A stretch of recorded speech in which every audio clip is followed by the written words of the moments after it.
இன்னைக்கு என்ன அப்படின்னா, தேர்தல் வாக்குறுதி 311 ஆசிரியர்களுடைய போராட்டம்.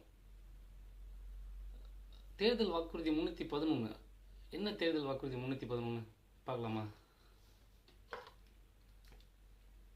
ரூபாய் 8000 அடிப்படை ஊதியத்தில் நியமனம் செய்யப்பட்ட இடைநிலை ஆசிரியர்களின் சம வேலைக்கு சம ஊதியம் வழங்கப்பட வேண்டும் என அதிமுக ஆட்சியில் பல ஆண்டுகளாக போராடி வருகிறார்கள். அத்தகைய 20,000 ஆசிரியர்கள் கோரிக்கையை ஏற்ற கழக ஆட்சி அவர்களுக்கு மற்ற ஆசிரியர்களுக்கு வழங்குவது போல் காலமுறை ஊதிய வழங்கும் ஆசிரியர்கள் பணிக்காலத்தில் உயர்கல்வி கற்ற பட்டம் பெறும் ஆசிரியர்களுக்கு கழக ஆட்சியில் அறிஞர் அண்ணா அவர்கள் அறிவித்து வழங்கி வந்த ஊக்கத்தொகை அதிமுக அரசினால் நீக்கப்பட்டு விட்டது. இந்த ஊக்கத்தொகை மீண்டும் தொடர்ந்து வழங்கப்படும். இதுதான் தேர்தல் வாக்குறுதியும் 311. இப்போ அது நீங்கள் கொடுக்குறீங்களா? போராட்டம் அப்படிங்கிறது இப்போ ரொம்ப அதிகமாகிடுச்சு. என்ன காரணம்? செவிலியர்களுடைய போராட்டம், நிரந்தர பணி நிரந்தர வேலை அப்படிங்கிற காரணத்தை வச்சு அவங்க போராட்டம். அதை கடந்து துப்புரவு பணியாளருடைய போராட்டம், முன்னால் வழங்கப்பட்ட ஓய்வூதியம் மீண்டும் அதை தொடரணும் அப்படின்னு சொல்லி அவங்க ஒரு பக்கத்து போராட்டம். இப்போ ஆசிரியர்கள் போராட்டம், வரிசையாக போராட்டம் தொடர்ந்து வந்துக்கிட்டே இருக்குது. ஏன் இந்த தேர்தல் டயத்தில் போராட்டங்கள் இது தொடர்ந்து வருது? தேர்தலுக்காக வருதா? தேர்தலுக்காக வீம்புக்கு நம்ம பண்ணுறாங்களா? இல்லை. நீங்கள் தேர்தல் வாக்குறுதியில் கொடுத்தது சில திமுகவுடைய அண்டான்னு சொல்லலாம். ஏன்னா அவங்க தான் சொன்னாங்க, நான் திமுகவோட செம்புன்னு சொல்லாத அண்டான்னு சொல்லுன்னாங்க. அந்த விமர்சனம், அந்த அரசியல் விமர்சனவாதிகள் வந்து திமுகவுடைய அண்டாக்கள் தேர்தல் வாக்குறுதியில் படிக்கிறாங்க. கலைஞர் ஸ்டாலின், முத்துவேல் கருணாநிதி ஸ்டாலின் அவர்களுடைய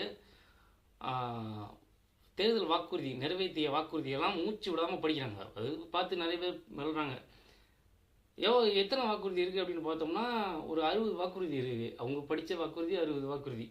அவங்க 60 வாக்குறுதி தான் தேர்தல் 2021 கொடுத்தாங்களா? கிடையாது. கிட்டத்தட்ட 500க்கும் மேற்பட்ட வாக்குறுதிகள். அதில் அவங்க நிறைவேற்றினது 60. பேலன்ஸ் வந்து 450 வாக்குறுதிகள் இன்னமும் பெண்டிங்கில் தான் கிடக்கு. ஆசிரியர்களுடைய போராட்டம் குண்டு கட்டையாக அவங்க தூக்கிட்டு போகிறாங்க. அதில் ஒருத்தர் கத்துறாரு, என்னையே அடிக்கிறதுக்கு யார் அவங்களுக்கு அனுமதி கொடுத்தது, எங்களை எப்படி அடிக்கலாம் அப்படின்னு. அவர் கத்துற அந்த ஒரு கத்தும் ஒரு பெண்கள்னு கூட பார்க்காம தரன்னு பிடிச்சி இழுத்துட்டு போகிறாங்க. அதில் ஒருவர் மயக்கம் போட்டு விழுந்துட்டார். 108 ஆம்புலன்ஸ் எல்லாம் வந்து ஏற்றிட்டு போகிறாங்க. இப்போ தான் செவிலியருடைய போராட்டம் நடந்தது.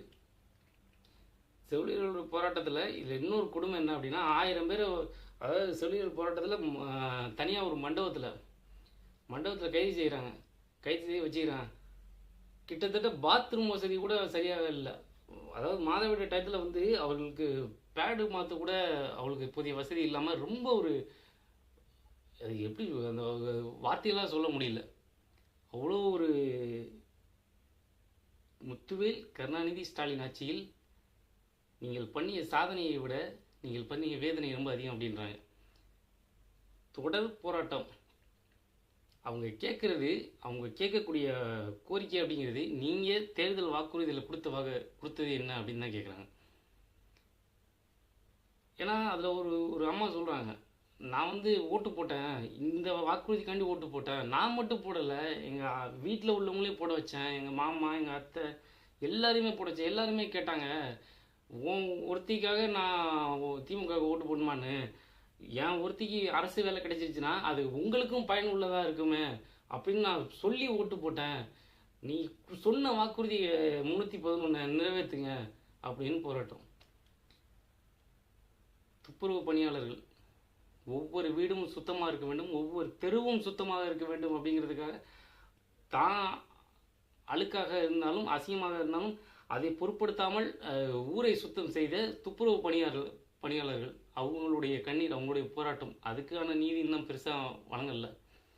செவிலியர்களுடைய போராட்டத்துக்கு 1000 பேருக்கு பணி நிரந்தரம் செய்கிறேன் அப்படின்னு சொல்லியிருக்காங்க. அதுவும் வாக்குறுதி தான், அதிகாரப்பூர்வமானலாம் இல்லை, அதுவும் ஒரு வாக்குறுதி தான். அது எப்போ அப்படிங்கிறது காலம்தான் பதில் சொல்லும். இல்லை 2026 தேர்தல் வாக்குறுதியில் அதுவும் வந்துருமாங்கிறது தெரியல, இல்லை 311 மாதிரி அதுவும் கடந்து போகுமாங்கிறது தெரியல. திமுகவுக்கு வாக்களித்த அத்தனை பேருக்கும் இதுதான். இதை பற்றி பேசணும்னா அவர்கள் மீது வழக்கு பதிவு பண்ணுவீங்க. அது யூடியூபராக இருந்தாலும் யாருக்காக இருந்தாலும் வழக்கு பதிவு. என்ன வழக்கு பதிவு? என்ன கஞ்சா கிடதுனான்னு வழக்கு பதிவா? அதை தான் அதிகபட்சமாக பண்ணுவீங்க. நம்மளுடைய உரிமையும் நம்மளுடைய கவலையும் பேசணும்னா இதுதான் நிலமை. நடுநிலையாக ஒரு பத்திரிகைக்காரங்க பேச்சுரிமை கூட கிடையாது. ஏதாவது பேசினா புதிய தலைமுறையை இப்போ அரசு கேபிள்லேருந்து நீக்கிற மாதிரி ஒரு அடியை கொடுத்துருவீங்க.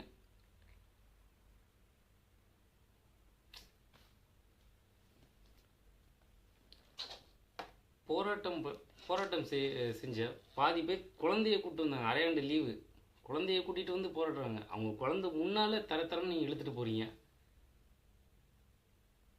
அந்த குழந்தை பார்த்து எப்படி இதுவும் என்ன சொல்ல